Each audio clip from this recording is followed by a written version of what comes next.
Për fat të keq akoma jo, sepse defektologjia, shkenca mbi perceptimin, do të kisha thënë kognicionin e fenomeneve sociale në mënyrë të drejtë tek ata që nuk i shohin si duhet, ka ngelur në një nivel, si ta quaj, multidimensional, jo me referencë specifike ndaj diagnostifikimeve të ndryshme që jep mjekësia.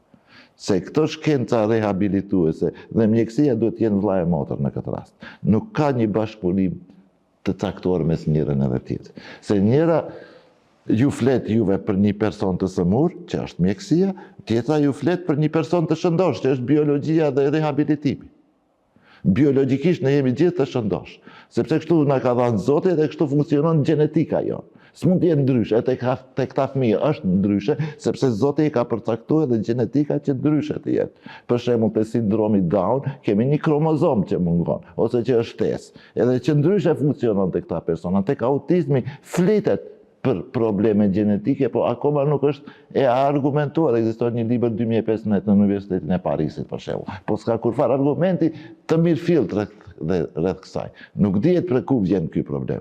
Mbasi që nuk dihet gjeneza e këtij problemi, atëherë të përpiqemi me mënyra të tjera. Po ashtu edhe logopedia nuk është ngushtëzuar, nuk është, si të them, nuk ka korniza vetëm e vetëm që të merret me autizmin.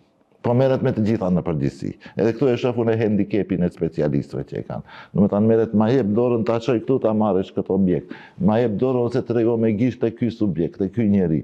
Këto janë të përgjithshme. Këto mund të jenë edhe tek retardimi mental. Autizmi nuk është as pak retardim mental, domethënë nuk ngjet zhvillimi mendor në një vend. Po zhvillohet, ama ka disbalans. Për shembull, djali im edhe një peshë shumë të hollë dhe një gjyqpër shumë të hollë që unë nuk e shoh, ka komunikim vizual. Dhe parashtroj pyetjem se s'ka psikolog për komunikimin vizual. Që ai ndoshta flet me fotografi. Ndoshta flet si asociacionet e fotografive të ndryshme që edhe në teknologji ndrohen me ato frames të ndryshme që i kanë ose me bit per second e tjera e tjera. Ajo që i nevojitet këtij shteti është institucion, që nuk e kemi, ose stacionar, ku këto fëmijë faktikisht do flejnë, edhe prindi do të vijë do t'i vizitojë siç ka në Shtetet e Bashkuara të Amerikës. Edhe pedagogët, specialistët e fushave të ndryshme të mjekësisë dhe psikologjisë do t'i trajtojnë. Domethënë ajo që i mungon këtij shteti është pikërisht kjo, do kisha thënë jo vetëm për autizmin, por për të gjitha të tjerat llojet të kategorizimit të sjelljes mentale, mos të them në një fjalë më të rëndë, se nuk duam ne këtu me anë të neurodiversitetit askënd që të injorojmë në këtë aspekt, po duam që edhe këta persona të jenë pjesë e shoqërive të ndryshme, e jo grupe të marginalizuara siç i quajnë sot.